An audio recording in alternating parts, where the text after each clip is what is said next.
এই মুহূর্তে মধ্যমগ্রামের দিকে নজর রাখবো, কারণ সেখানে দিগবাড়িয়ায় কারখানায় বিধ্বংসী অগ্নিকাণ্ডের ঘটনা। চারপাশে কালো ধোঁয়ায় ভরে গিয়েছে, দেখতে পাচ্ছেন সেই ছবি। কারখানায় বিধ্বংসী অগ্নিকাণ্ড, দাউ দাউ করে আগুন জ্বলছে, গোটা এলাকা কালো ধোঁয়ায় ভরে গিয়েছে।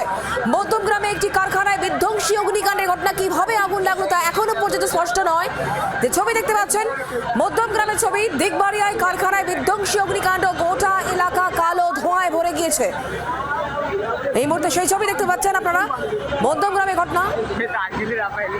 রঙের কারখানায় অগ্নিকাণ্ডের ঘটনা, কিভাবে আগুন লেগেছে তা স্পষ্ট নয়। তবে এই মুহূর্তে দুটি ইঞ্জিন ঘটনাস্থলে রয়েছে, আগুন নেভানোর কাজ করছেন দমকল কর্মীরা।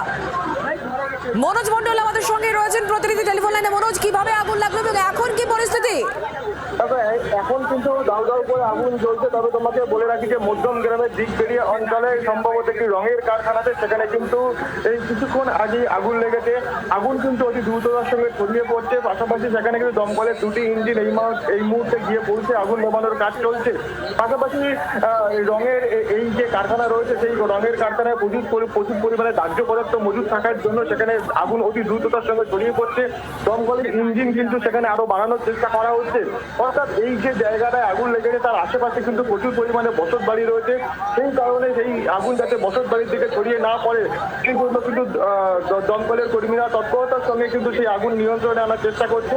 তবে এখানে প্রচুর পরিমাণে দাহ্য পদার্থ মজুদ থাকার জন্য সেখানে কিন্তু আগুন অতি দ্রুততার সঙ্গে ছড়িয়ে পড়ছে।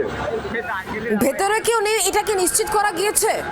এখনো পর্যন্ত সেই ঘটনা নিশ্চিত করা যায়নি, কারণ কিছুক্ষণ আগেই আগুন লেগেছে। দমকল কর্মীরা কিন্তু সেখানে আগুন নেভানোর কাজ চলছে, পুরো দমে কাজ চেষ্টা চালিয়ে যাচ্ছে। বুঝতে পারছি মনোজ, তুমি নজর রাখো। অনেক ধন্যবাদ আমাদের সঙ্গে টেলিফোন লাইনে থাকার জন্য।